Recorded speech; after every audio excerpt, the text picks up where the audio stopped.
Caso você não saiba o que é a WWE, é uma empresa de promoção de luta livre profissional que funciona como um espetáculo de entretenimento, com lutas baseadas em roteiro e parcialmente coreografadas. Os lutadores da WWE, conhecidos como superstars, adotam personagens e os interpretam. Inclusive nomes conhecidos como The Rock e Hulk Hogan já fizeram parte da WWE. Todos os movimentos dos lutadores são pensados para gerar impacto no público e não causar danos aos atletas. Por isso, todos os movimentos são ensaiados e eles sabem antes quem será o vencedor. Como a luta livre profissional é um tipo de entretenimento, algumas regras precisam ser seguidas. E apesar de ser uma luta dramatizada, ainda assim os movimentos são com bastante força e até mesmo podem ser um pouco violentos. Agora voltando um pouquinho na história, antes da WWE ter esse nome, ela se chamava WWF. E o pai de Vince, chamado Vincent, que era o dono da empresa norte-americana de promoção de lutas. Porém, naquela época, a luta livre não era tão popular como se tornou anos mais tarde, com o público lotando os estádios e com transmissão ao vivo. Além disso, não tinha tanto dinheiro envolvido. Por ter visto seu pai promover a luta livre por anos, Vince acabou se apaixonando também por esse mundo e tinha um sonho de um dia assumir o negócio de seu pai. No entanto, seu pai não gostava muito dessa ideia e queria que o filho seguisse outro caminho. Mas no ano de 1972, Vincent acabou cedendo e deu a oportunidade para que Vince se tornasse promotor de uma das lutas. Porém, em um evento menor, que não tinha muita adesão do público e não gerava tanta receita. Vince, então, decidiu realizar algumas mudanças para alavancar seu negócio.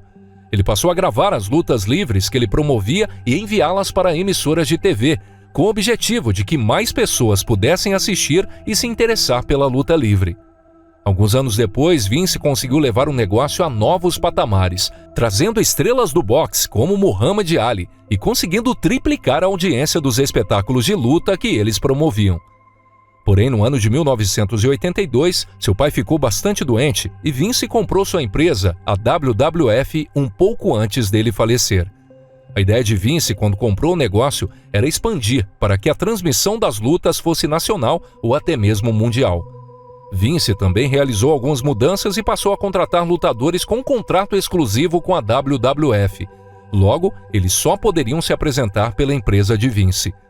Assim como ocorre no UFC, por exemplo, que promove uma série de competições e os lutadores assinam um contrato exclusivo para um certo número de lutas pelo UFC. Entretanto, essa ideia de ter lutadores com contratos exclusivos com o WWF não foi bem vista pela indústria da luta livre. Inclusive, as empresas concorrentes que promoviam as lutas não gostaram nem um pouco da ideia. Mas para Vince, essa ideia fez com que ele expandisse ainda mais seus negócios e conseguisse contratos exclusivos com lutadores talentosos, como André the Giant, Hulk Hogan, Rock Johnson, Mr. T, Randy Savage, Warrior, entre muitos outros. Além disso, Vince passou a pagar $2.500 por semana para uma emissora transmitir as lutas do WWF no sábado de manhã. Vince não esperava ganhar dinheiro com a transmissão. Sua ideia era apenas divulgar suas lutas e aumentar o público nas arenas.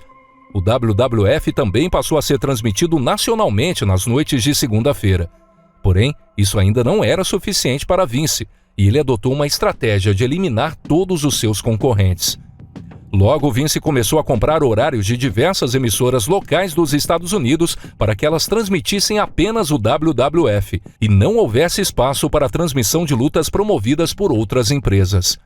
Assim que Vince percebia que seus concorrentes estavam perdendo força, ele contratava os melhores lutadores de cada empresa concorrente para aniquilar de vez sua concorrência. Inclusive, existem rumores que os promotores de outras lutas desprezavam Vince e queriam matá-lo por ele ter acabado com suas empresas. No ano de 1988, Vince conseguiu acabar com seus concorrentes e a WWF se tornou a maior dos Estados Unidos. Ao longo dos anos, Vince conseguiu contratos exclusivos com mais lutadores, como The Rock, Stone Cold Steve Austin e Mick Foley. O público ficou cada vez mais interessado, fazendo com que os estádios ficassem lotados e a transmissão dos eventos ocorresse toda semana em todo o país. No entanto, as lutas começaram a ficar cada vez maiores, com ideias, personagens, histórias e momentos bastante controversos, levando questionamentos sobre a mente perturbadora de Vince. Como eu expliquei no começo do vídeo, na luta livre profissional, as lutas são ensaiadas e tudo é roteirizado. Porém, os lutadores começaram a fazer acrobacias que colocavam sua própria vida em risco para o entretenimento, enquanto Vince colocava mais dinheiro em seu bolso. Mas no ano de 1999, ocorreu um grande desastre ao vivo, que deixou o público bastante chocado. O lutador Owen Hart caiu de uma altura de aproximadamente 24 metros durante a entrada de sua apresentação. Ele estava preso em uma corda suspensa no teto do ginásio para que desse a impressão que ele estava voando por cima do público. No entanto, ele acabou caindo direto no chão, sofrendo uma forte hemorragia interna e faleceu na hora. Eles anunciaram sua morte durante o evento, que também estava sendo transmitido pela TV.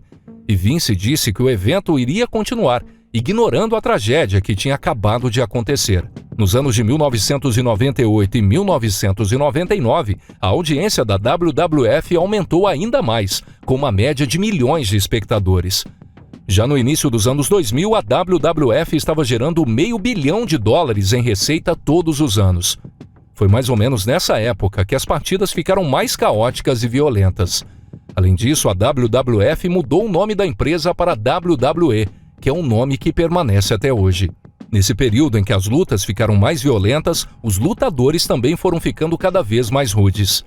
A WWE, como eu disse anteriormente, é roteirizada e ensaiada, e os lutadores interpretam personagens, como se fosse uma novela. O conteúdo é escrito por roteiristas para atrair o público. E dentre as histórias, o próprio Vince interpretava o personagem de empresário cruel com sede de poder, mas que anos depois foi descoberto que não era apenas um personagem, e Vince era uma pessoa ruim dentro e fora das telas. Uma das histórias que elevou bastante a audiência nos anos 2000 foi a rivalidade entre o personagem de Vince e do lutador Stone Cold Steve Austin. Inclusive, uma vez, Austin apontou uma arma falsa na cara de Vince no ringue, para prender ainda mais a atenção do público. Vince, que também criava os roteiros das histórias, gostava que um lutador humilhasse o outro, e começou a criar roteiros cada vez mais estranhos. Inclusive, sua própria filha, chamada Stephanie, disse em uma entrevista que Vince queria criar uma história em que ele fosse o pai do bebê dela, mas que ela não aceitou, pois achou nojento. Porém, em uma das histórias para promover a luta que foi transmitida, Vince e sua filha dão um selinho, algo que gerou estranheza em boa parte do público. Em um outro roteiro escrito por Vince, um dos lutadores, chamado Chris Jericho, amarrava uma outra lutadora, chamada Chyna, em um quarto escuro e simulava batê-la com um martelo. Porém, uma das vezes acabou acertando de verdade seu polegar, que acabou quebrando. No vídeo, os gritos de dor de Chyna são reais. Já em um outro roteiro, havia uma personagem chamada Trish, que interpretava uma mulher que dormia com seu chefe casado, interpretada por Vince, para conseguir um cargo melhor. O mais bizarro de tudo isso é que esse ano foi descoberto que algumas histórias de Vince tinham ligação com a vida real, fazendo com que ele fosse acusado de diversos crimes sexuais. Em uma das gravações, Vince beijou Trish na frente de sua esposa. Além disso, ele fez Trish se despir e também a forçou a imitar um cachorro no meio do ringue. Vince fazia de tudo, mesmo que os roteiros fossem bem esquisitos, para poder fazer com que a promoção das lutas chamasse a atenção do público. Ele inclusive criou um momento do evento em que homens eram forçados a se ajoelhar e beijar suas nádegas no meio do ringue na frente de milhares de pessoas. Apesar de serem momentos bem constrangedores, boa parte do público dizia não se importar, já que tudo era combinado, mesmo quando eles ultrapassavam os limites. Entretanto, com o passar do tempo, alguns ex-lutadores e ex-funcionários da WWE começaram a expor suas experiências nos bastidores, acusando Vince de agressão sexual e tráfico de mulheres. Era muito comum nas histórias escritas por Vince que mulheres fornecessem algum tipo de favor sexual. Inclusive, uma ex-lutadora da WWE, chamada Tori Wilson, falou em uma entrevista que ela nunca quis interpretar o papel de uma mulher sexy e tentou convencer os roteiristas para que ela fizesse mais cenas de lutas e acrobacias. Constantemente, ela era obrigada a interpretar papéis mais sexualizados. Torrie disse que assim que se aposentou, não quis assistir e nem ter nenhum contato com a luta livre por anos, pois foi algo que não fez bem para sua saúde mental. Muitas pessoas achavam que Vince fazia essas histórias exageradas apenas para aumentar sua audiência. Entretanto, 20 anos depois, foi descoberto que Vince fazia coisas ainda mais sombrias nos bastidores. Uma das lutadoras da WWE, chamada Ashley Massaro, foi uma das vítimas de Vince, sendo um dos motivos para que ela tirasse sua própria vida. A Ashley começou na WWE em 2005, porém ela enfrentou grandes desafios ao longo de sua carreira. Em agosto de 2005, ela foi atacada nos bastidores por uma de suas colegas, a deixando com uma lesão nas costas. Já durante uma luta, ela teve lesões sérias nas pernas e na coluna. Alguns anos depois, em 2008, Ashley pediu para ser dispensada da WWE. E no ano de 2016, ela entrou com uma ação judicial coletiva contra a WWE, alegando que Vince tinha acobertado crimes. Na ação judicial, Ashley revelou que no ano de 2006, durante uma viagem da WWE para o Oriente Médio para apoiar tropas americanas, ela foi drogada e abusada sexualmente por um membro da Força Militar dos Estados Unidos. Ela relatou que estava com fortes dores abdominais e pélvicas e foi levada para a base militar americana para ser medicada. Ela informou que um homem que dizia ser médico do exército norte-americano injetou uma substância que deixou seu corpo paralisado. Ainda em seu relato, Ashley disse que, ainda meio inconsciente, esse homem a levou para uma outra sala e a violentou.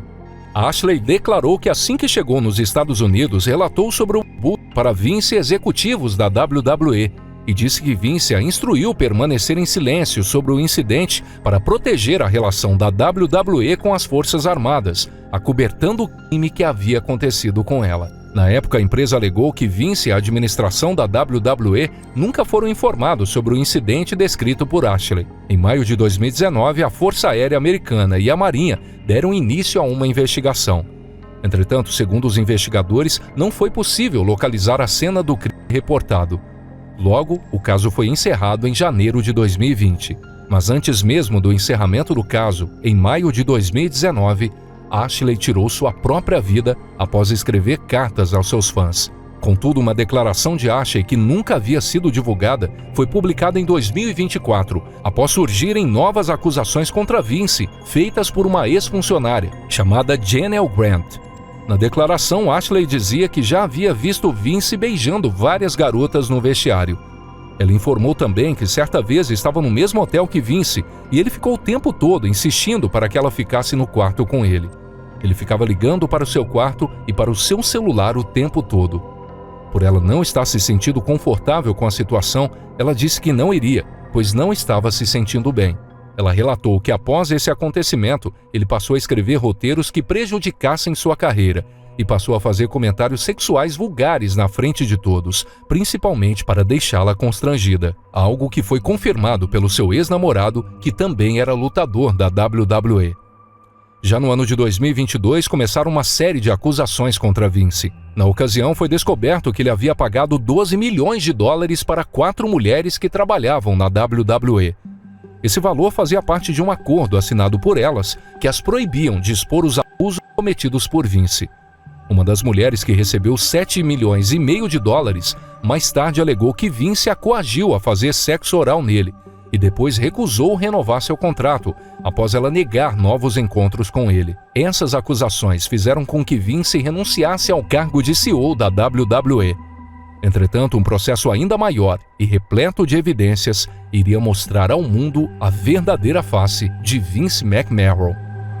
A ex-funcionária da WWE, chamada Janelle Grant, acusa Vince de lhe prometer que a ajudaria a subir na carreira em troca de favores sexuais.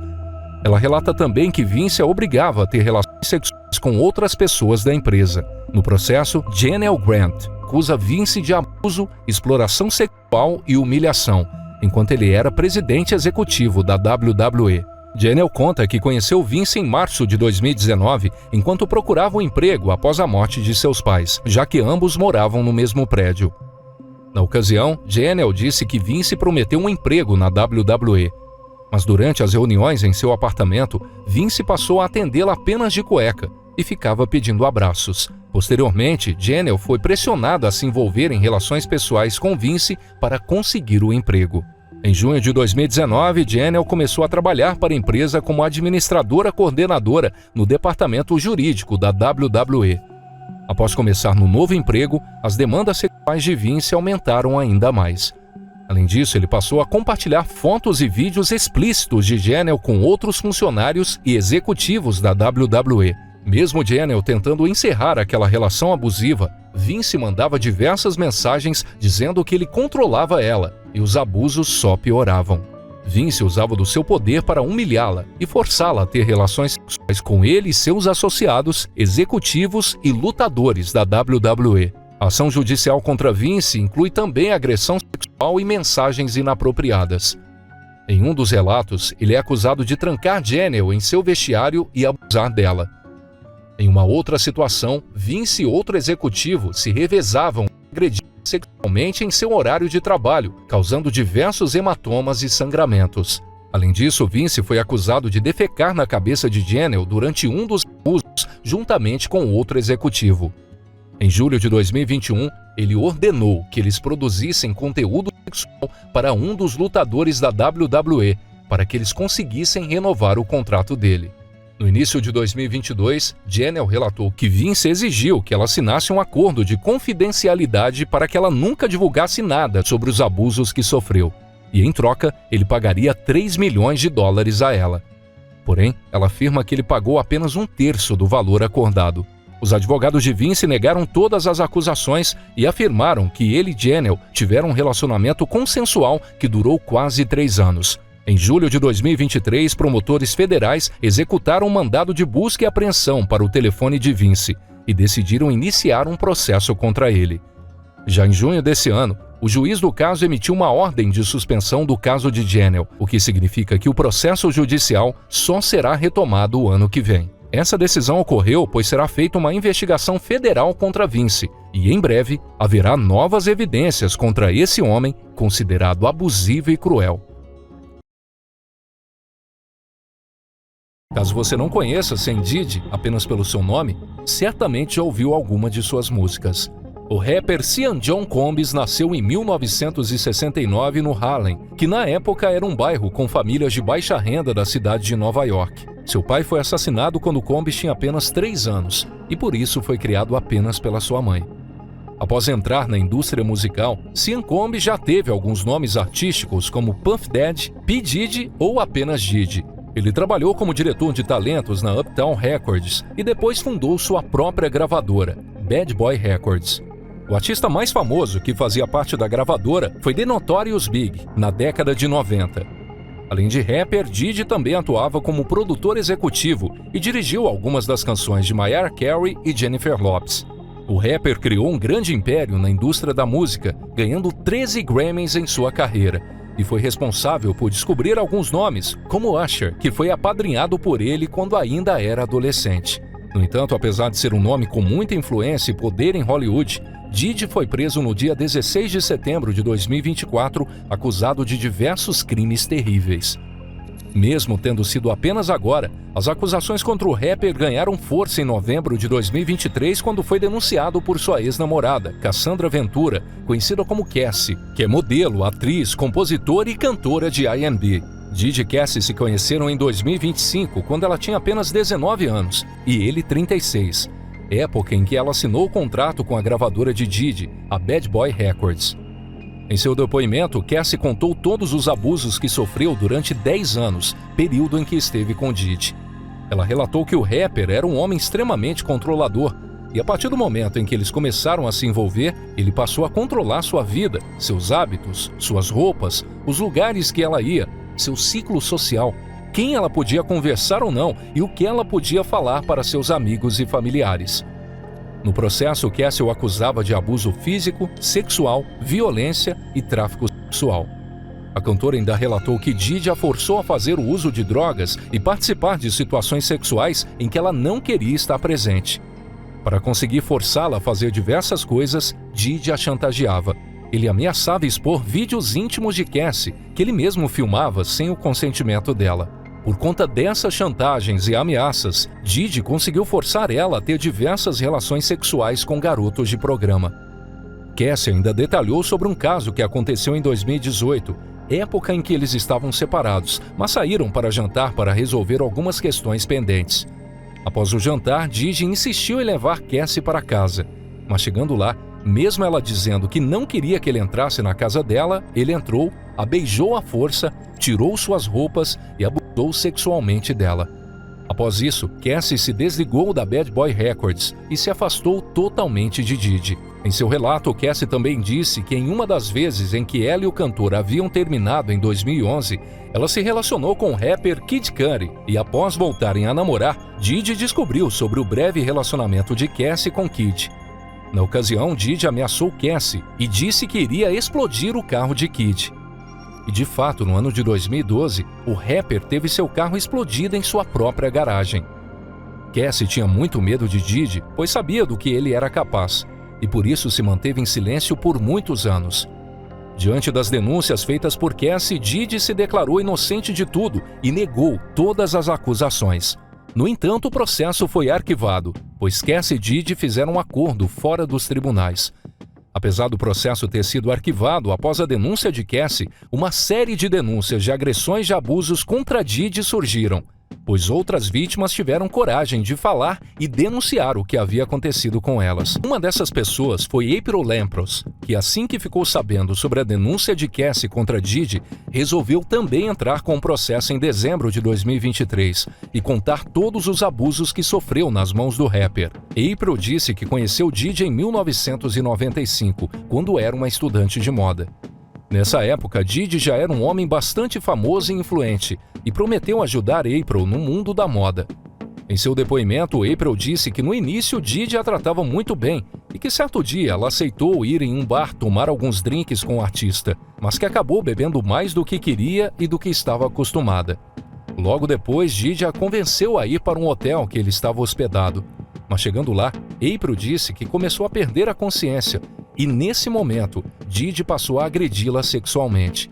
Ela disse que não lembra de todos os detalhes, só lembra que acordou no dia seguinte sem roupa, muito confusa e com fortes dores em suas partes íntimas. April relatou que na época ficou muito confusa e acabou voltando a ter contato com Didi. Entretanto, pouco tempo depois, ele voltou a abusar dela e a forçou a ter relações sexuais com outras pessoas. Ainda em seu depoimento, April disse que uma certa vez, enquanto estava com Didi, ele levou uma outra mulher para o seu apartamento. Essa mulher seria Kim Porter, modelo e atriz, que teve um longo relacionamento com Didi e com quem teve 3 filhos. Ela relata que assim que Didi chegou com Kim, ele forçou as duas a usarem drogas e a terem relações sexuais, enquanto ele ficava assistindo. No ano de 1998, 3 anos depois de se conhecerem, April conseguiu se distanciar de Didi e não teve mais nenhum contato.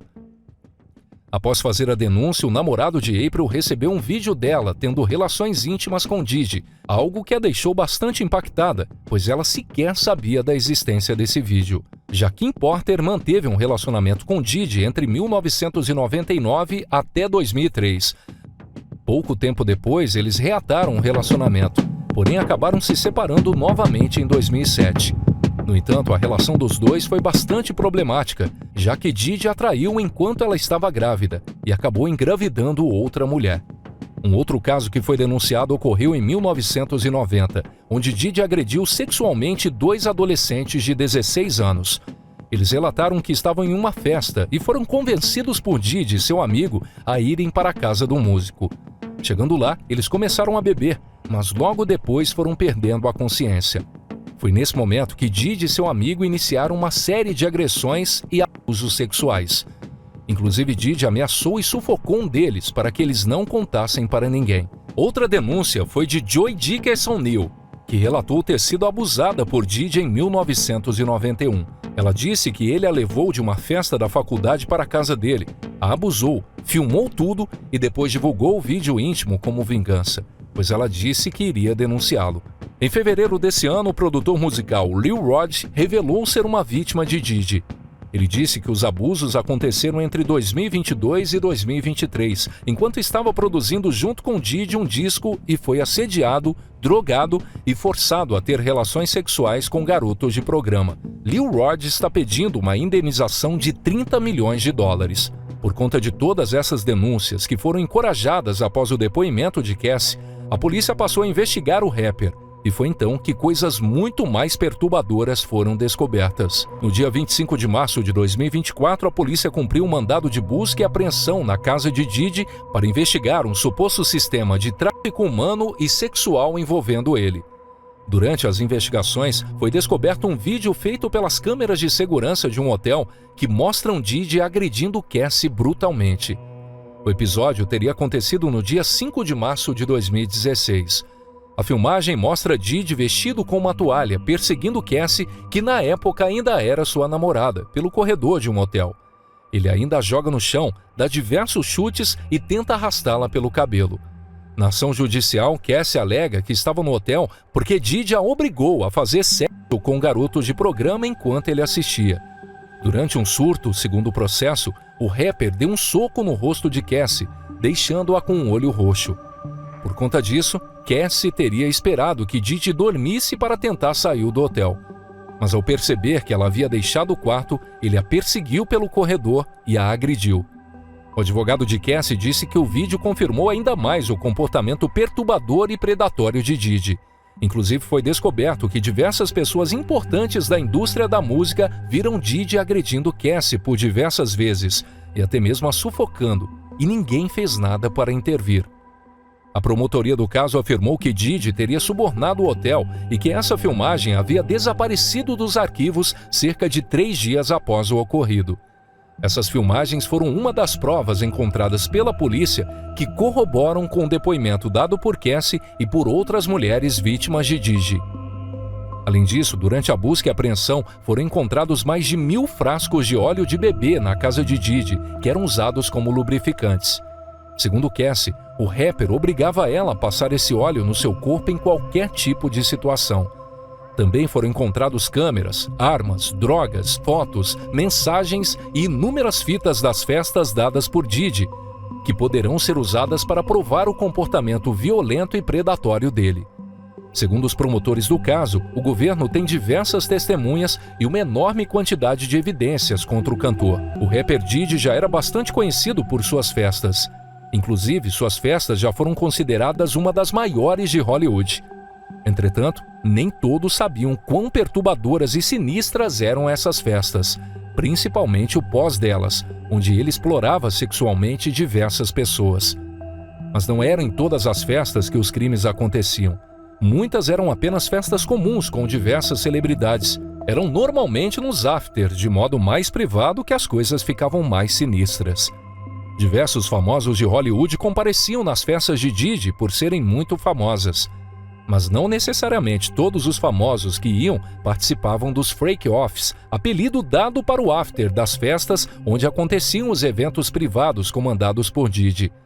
Sempre que alguma pessoa importante estava nessas festas privadas, supostamente Diddy filmava a pessoa fazendo algo errado que pudesse manchar sua reputação e depois chantageava essa pessoa, forçando ela a fazer coisas que pudessem beneficiar ele.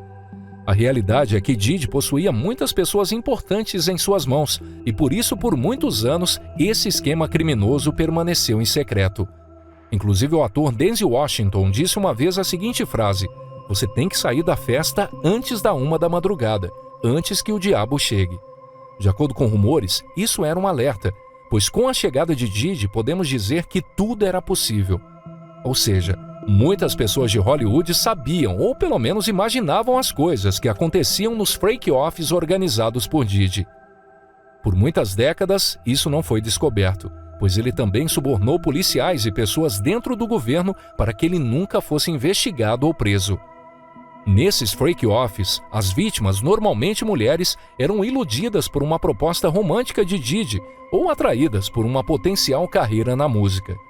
Porém, chegando nas festas, elas eram coagidas através de violência ou ameaça a participar, onde eram obrigadas a performar atos sexuais com garotos de programa, que eram contratados para estarem nos freak-offs.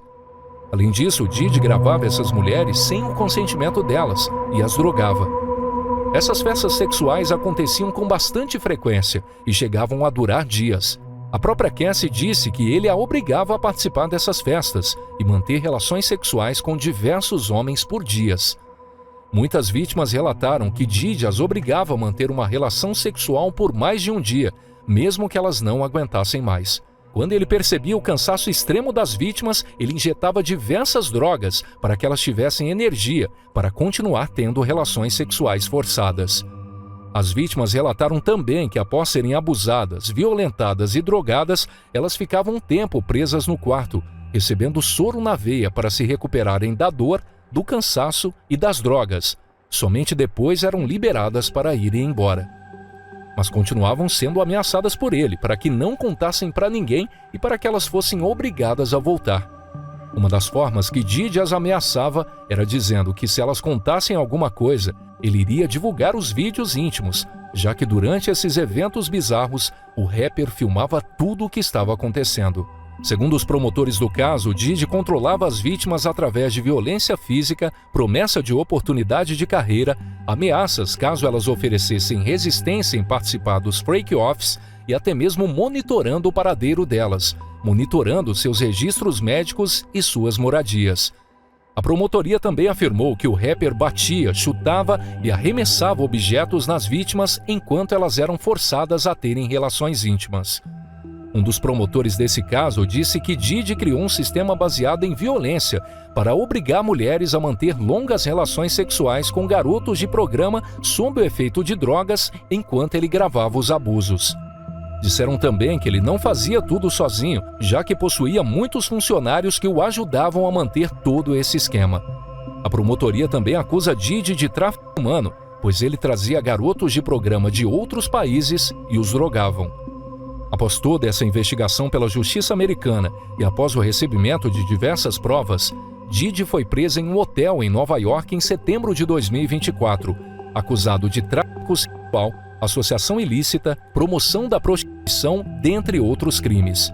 Segundo a promotoria, ele usava seu império musical para atingir seus objetivos e que durante décadas ele abusou, ameaçou e coagiu mulheres e outras pessoas ao seu redor para satisfazer seus desejos sexuais, proteger sua reputação e ocultar suas ações. A defesa do rapper diz que ele é inocente e ofereceram $50 milhões como fiança para ele sair da prisão até o seu julgamento. Mas foi negado e ele permanece preso, pois a promotoria acredita que ele é um homem perigoso e violento para a sociedade. Caso prove que ele é culpado das acusações, o rapper pode ser condenado à prisão perpétua. Desde que chegou no presídio, Didi ficou sob vigilância por receio de que ele pudesse tirar sua própria vida. Além disso, um dos detentos afirmou que Didi tem evitado comer por ter receio de que alguém queira envenená-lo e ele possa morrer. Esse caso levantou algumas dúvidas sobre quem são os famosos que podem ter alguma ligação com Didi e quem são os artistas que possivelmente já teriam alertado sobre a crueldade do rapper. Assim que saíram as notícias sobre a prisão de Didi, muitas pessoas começaram a fazer ligações de possíveis artistas que pudessem também fazer parte do esquema de Didi. E o nome mais citado foi Jay-Z, que é um amigo muito próximo dele. Inclusive a cantora Jaguar Wright já deu diversos depoimentos e relatos antes mesmo da prisão do cantor sobre as festas privadas de Didi e as coisas que aconteciam lá.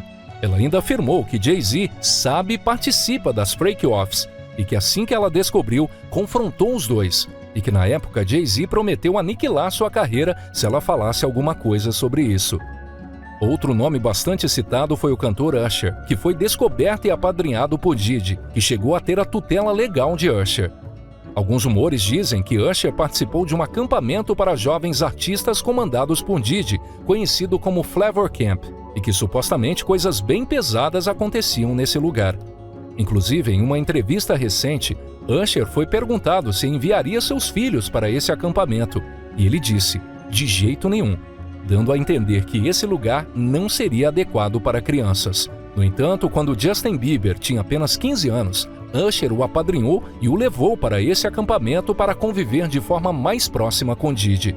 A cantora Rihanna também foi um nome bastante falado, e a história que estão dizendo é que quando ela tinha apenas 16 anos e morava em Barbados, Diddy a colocou num avião sozinha para os Estados Unidos. Chegando lá, ela teria ido direto para o escritório de Jay-Z para fechar um contrato e ficou até às 4 horas da manhã.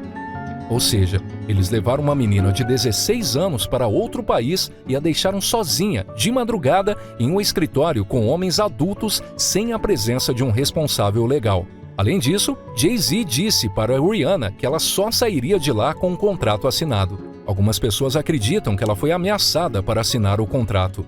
Existem também rumores que Diddy possui vídeos íntimos com Jennifer Lopez, já que ambos namoraram entre 1999 até 2001, e depois Jennifer Lopez disse que terminou porque foi traída. Mas algumas pessoas acreditam que foi porque ela descobriu as coisas que Diddy fazia e que provavelmente ele também gravou a relação sexual dos dois. Além disso, existem teorias de que Diddy pode estar por trás da morte de Tupac e The Notorious Big, já que o responsável pela morte de Tupac, que está preso, disse que Diddy ofereceu $1 milhão para matarem o Tupac. Mas até então, isso são apenas rumores. Muitas pessoas acreditam que ele também possa estar por trás da morte de sua ex-namorada, Kim Porter, que morreu de pneumonia não tratada, mesmo sendo jovem, saudável e tendo dinheiro para pagar um tratamento. As especulações surgiram, pois Kim estaria escrevendo um livro de memórias, onde ela também iria contar sobre o relacionamento conturbado com Diddy, as coisas que viu e viveu com ele. Apesar de não ter terminado de escrever, ela deixou algumas anotações com amigos de confiança e o livro foi lançado esse ano. Existem dois nomes que também foram muito comentados, os rappers 50 Cent e Eminem, que já haviam alertado sobre Diddy e possuíam desavenças com o mesmo. Inclusive, 50 Cent vai produzir uma série documental sobre os crimes de Sean Diddy para a Netflix, que já está sendo produzido antes mesmo da prisão de Diddy.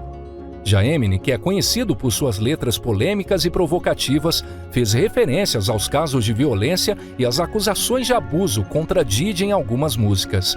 Além disso, em uma de suas letras, ele diz sobre os assassinatos de Tupac e Big, associando Diddy a essas mortes.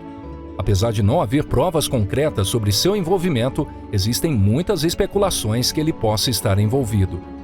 Além desses nomes que citei, desde a prisão de Diddy, surgiram muitas teorias na internet envolvendo até Michael Jackson, Will Smith e uma suposta denúncia no clipe do cantor Justin Bieber.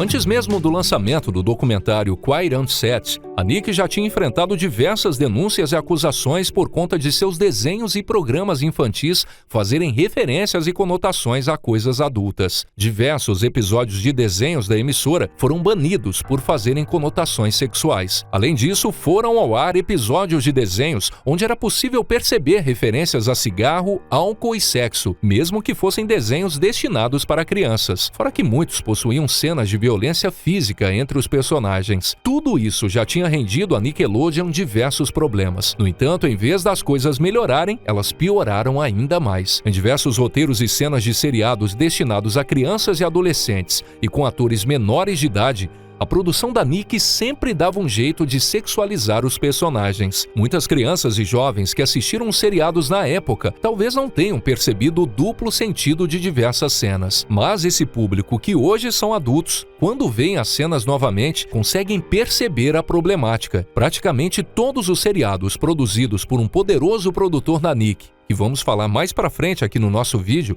envolviam cenas com os pés dos jovens atores. E muitos acreditam que isso era uma forma de colocar seu fetiche por pés nas cenas dos seriados infantis. E tudo fica ainda mais sinistro quando é descoberto que alguns produtores e funcionários da Nicki, que trabalhavam diretamente com as crianças no set de gravações, foram acusados de vários abusos infantis. Fora isso, dentro dos estúdios aconteceram diversos casos de racismo com os atores negros que eram sempre diminuídos e ridicularizados. Todos os criadores e produtores acusados de abusar de menores de idade possuíam entre 30 e 40 anos e se aproveitavam da ingenuidade dessas crianças para manipulá-los de diversas formas. Um dos primeiros nomes é Ezel Chanel, que foi contratado pela Nick, mesmo tendo condenações anteriores como agressor sexual. Durante o período que trabalhou nos estúdios da Nickelodeon, Ezel Chanel conseguiu fazer amizade com um menino de 14 anos e o levou para diversos lugares, como um parque de diversões e para os estúdios da Nick que ele trabalhava. Um tempo depois, esse mesmo menino denunciou. No tribunal, ele testemunhou que no dia que Ezel o levou para os estúdios,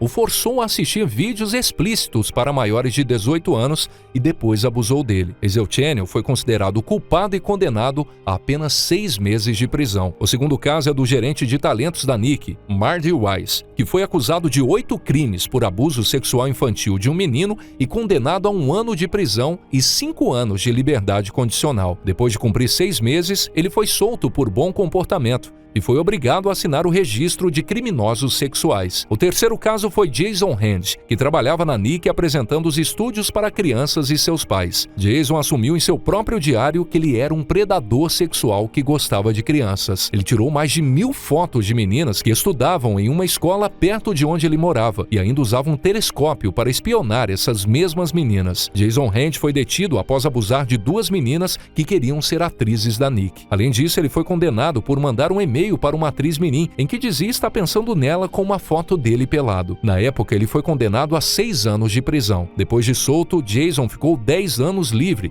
até que foi preso novamente por violação de registro de agressores sexuais e por contato indecente com crianças. Atualmente, ele está preso e irá permanecer na cadeia até 2038. Outro caso extremamente perturbador é o de John K., que era um animador de desenhos da Nick. John possuía muitos fãs que lhe enviavam diversas cartas por conta de seus desenhos. Até que certo dia, uma menina de apenas 13 anos, que era muito fã do trabalho de John, escreveu algumas cartas para ele, falando que admirava seu trabalho e que tinha um sonho de seguir a mesma profissão no futuro. Logo após, John respondeu à carta da menina, que ficou muito feliz. Um tempo depois, John passou a enviar para ela materiais de arte e brinquedos, e depois ofereceu um estágio em um dos estúdios que ele trabalhava. A menina aceitou, e John de fato contratou uma estagiária de 13 anos de idade. Durante o tempo em que trabalharam juntos, John abusou sexualmente dela várias vezes. Assim que ela completou 17 anos, eles começaram a namorar oficialmente, e John a convidou para morar com ele em sua casa,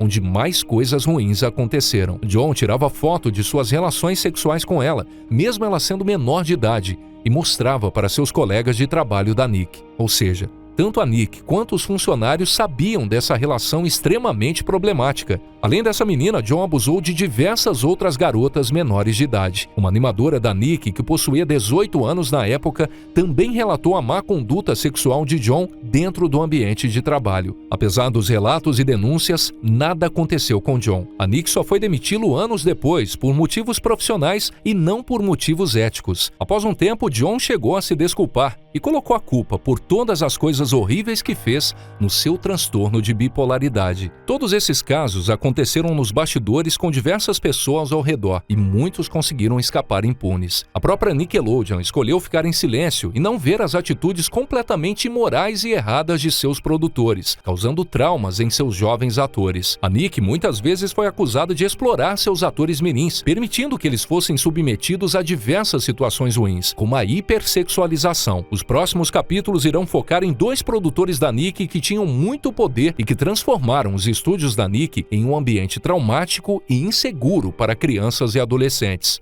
Um dos seriados de maior sucesso da Nickelodeon foi Drake e Josh, que ficou no ar de 2004 até 2007, acumulando muitos fãs no mundo todo ao longo dos anos. No entanto, um programa que trouxe alegria para diversas pessoas era um verdadeiro terror para os atores. Os produtores e roteiristas colocavam na série diversas piadas inapropriadas, principalmente com Josh, pois na época ele estava acima do peso. Os criadores da série colocavam no roteiro diversas piadas sobre seu corpo. Mesmo sendo muito jovem, Josh sofreu uma grande pressão estética. Fora isso, os próprios produtores alimentavam uma rivalidade entre os atores Drake Bell e Josh Peck, algo que acabou abalando o psicológico dos dois. O ambiente de trabalho não era nem um pouco acolhedor e causaram danos emocionais sérios em ambos os atores. No entanto, a história se torna ainda pior quando ocorre a primeira acusação pública em um dos sets da Nick, em 2005 por um ator mirim que teve sua identidade protegida por todos esses anos. E após o documentário Quiet on Set, foi revelado que a criança que havia denunciado um produtor por diversos abusos era Drake Bell, que havia participado do seriado Show de Amanda e um dos personagens principais de Drake e Josh. Drake relatou no documentário diversos abusos sexuais e psicológicos que sofreu de um dos produtores da Nick, Brian Peck. Na época, Drake disse que permaneceu em silêncio por muito tempo, pois ele sabia que todos os criadores e produtores da Nickelodeon não iriam acreditar na sua palavra, já que todos eram muito amigos. Ele sabia que se falasse qualquer coisa, poderia ser demitido na mesma hora e não conseguiria mais atuar, algo que ele amava. Drake tinha entre 14 e 15 anos quando tudo aconteceu e, por ser muito novo, tinha medo de falar o que estava acontecendo. Mesmo estando muito desconfortável com tudo o que estava sofrendo, Drake não sabia como sair daquela situação. Na época, ele ficou bastante confuso por estar conseguindo realizar seu sonho de ser ator, mas ao mesmo tempo está sofrendo com abusos nos bastidores. O pai de Drake acompanhava nas gravações e começou a achar estranho a aproximação de Brian Peck com seu filho. Ele ficava bastante incomodado com o jeito que Brian olhava para Drake e por isso reclamou com um dos executivos da Nick. A resposta desse executivo foi que Brian era um homem assumidamente gay e que o pai de Drake estava sendo homofóbico.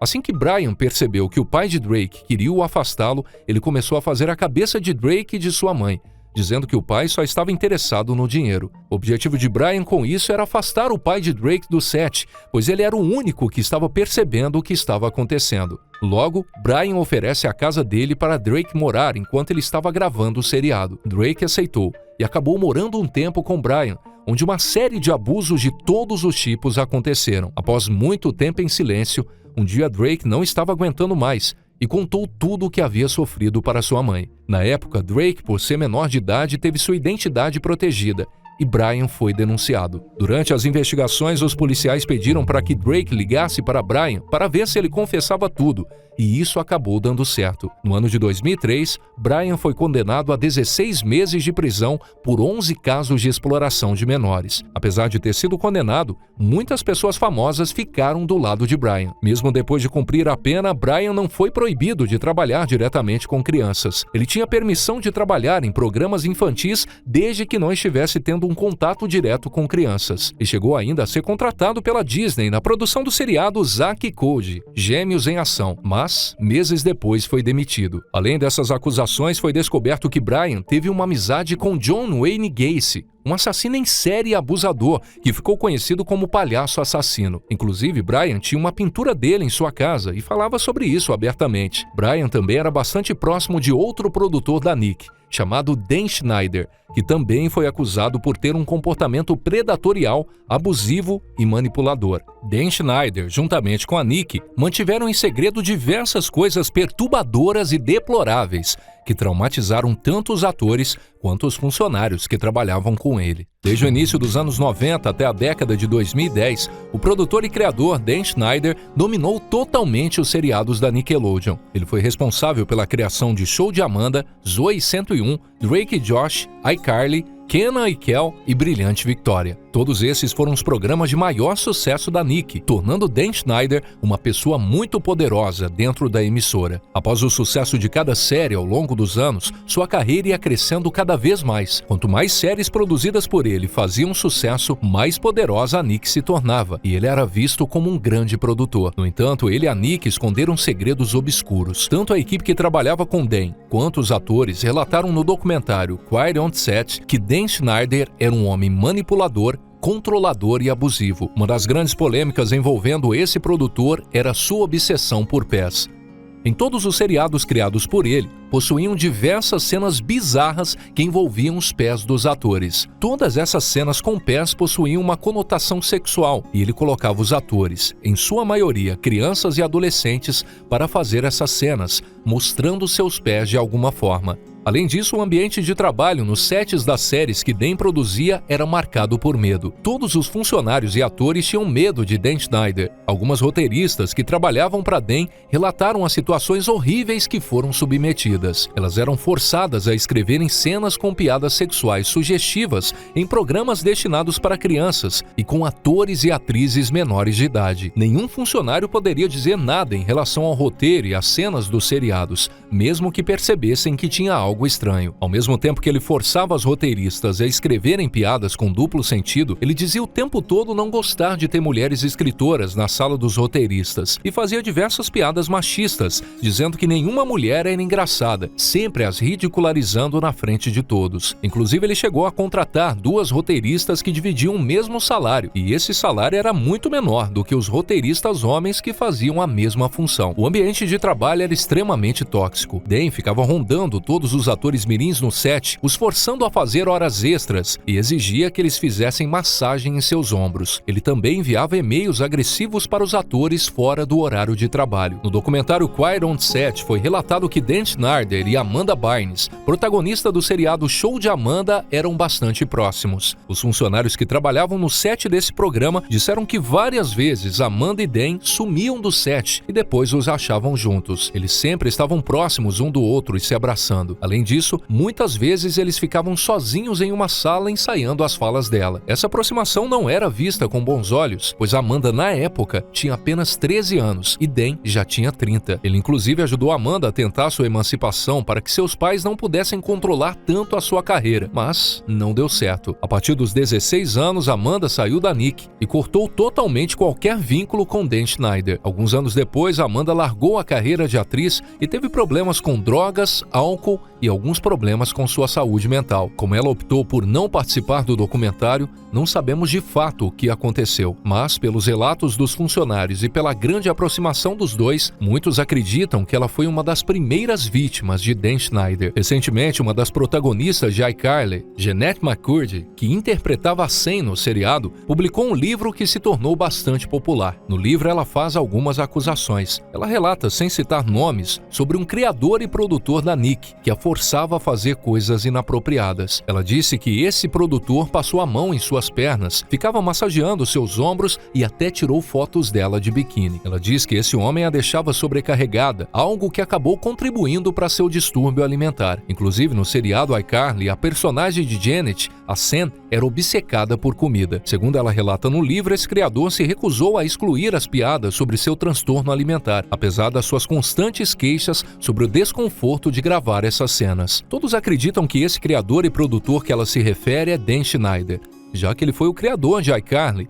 e era conhecido por ser uma figura intimidadora, assim como ela conta em seu livro. Além disso, Janet conta que esse produtor chegou a oferecer bebida alcoólica para ela várias vezes, mesmo ela sendo menor de idade, e que quando ela recusava a bebida, ele dizia que todos os atores do seriado Brilhante Victória bebiam, e por isso eles eram mais divertidos. Esse livro, lançado em 2022, foi um dos principais relatos que mostrou o lado sombrio da Nick. Ela diz que quando seu contrato com a Nick acabou, eles ofereceram a ela $300 mil como uma forma de agradecimento, se ela concordasse nunca falar publicamente sobre sua experiência na rede. Ela recusou a oferta e depois fez todas essas acusações em seu livro. Como eu disse em Brilhante Victória, os atores que possuíam entre 16 e 21 anos estavam envolvidos com o uso de substâncias e álcool no set. Além disso, esse seriado tinha muitas insinuações sexuais. As piadas com duplo sentido eram veladas, já que se tratava de um programa infantil, mas qualquer adulto que assistisse o seriado conseguiria entender o duplo sentido das piadas. Muitos atores chegaram a falar com Dan que não estavam se sentindo confortáveis em realizar algumas cenas, mas Dan ignorava e continuava inserindo no roteiro piadas inapropriadas. Uma das atrizes, Daniela Monet, chegou a relatar que Dan fazia sua personagem ser bastante sexualizada, e quando ela reclamou sobre isso, nada foi feito. Outro caso envolvendo Dan Schneider foi relatado por uma atriz que participou do seriado Zoey 101, chamada Alexa Nicholas. Ela alegou que todos os atores mirins eram bastante sobrecarregados, porém não eram bem remunerados. Além disso, ela relatou que na época que ela gravou o seriado, ela tinha apenas 12 anos e foi constantemente submetida a práticas abusivas de Dan, que por diversas vezes ficava olhando ela trocar de roupa enquanto fazia o teste de figurino e até tirou algumas fotos dela. dela. Nesse período, Alexa chegou a fazer diversas reclamações com a Nick e nada foi feito, o que fez com que ela não se sentisse nem segura nem protegida no set, mesmo sendo uma criança. Quando Alexa foi demitida, Dan e sua equipe colocou ela em uma sala e começaram a falar coisas horríveis até ela chorar, e logo depois a demitiram. Alexa fez diversas denúncias contra Nick e os produtores. Entretanto, suas acusações só começaram a ganhar força pública quando ela começou a fazer protestos em frente aos estúdios da Nick e criou um movimento Eat Predators, falando sobre o abuso infantil que tanto ela quanto outras pessoas sofreram nos bastidores da Nick. Os estúdios da Nick eram ambientes problemáticos, com diversos abusos físicos e psicológicos. Eles forçavam competitividade e rivalidade entre os atores da série, que eram apenas crianças, fazendo com que todos eles sentissem medo, principalmente de Dan Schneider. Ele fazia questão de mostrar seu poder e tinha total controle sobre os atores mirins, dizendo o tempo todo que com apenas uma palavra ele poderia destruir a carreira deles. Tanto ele quanto a Nick possuíam um comportamento controlador e abusivo com seus jovens atores. Em 2017 foi aberta uma investigação sobre os abusos que aconteciam na Nick, principalmente em relação a Dan Schneider. Em 2018 a Nick passou a ser atacada, pois Dan já havia sido exposto por explorar seus atores. Logo nesse mesmo ano, a Nick demitiu Dan e deu a ele um cheque de 7 milhões de dólares, mas se mantiveram em silêncio, não fazendo nenhuma declaração sobre as acusações. Apenas foi falado que o fim da parceria entre eles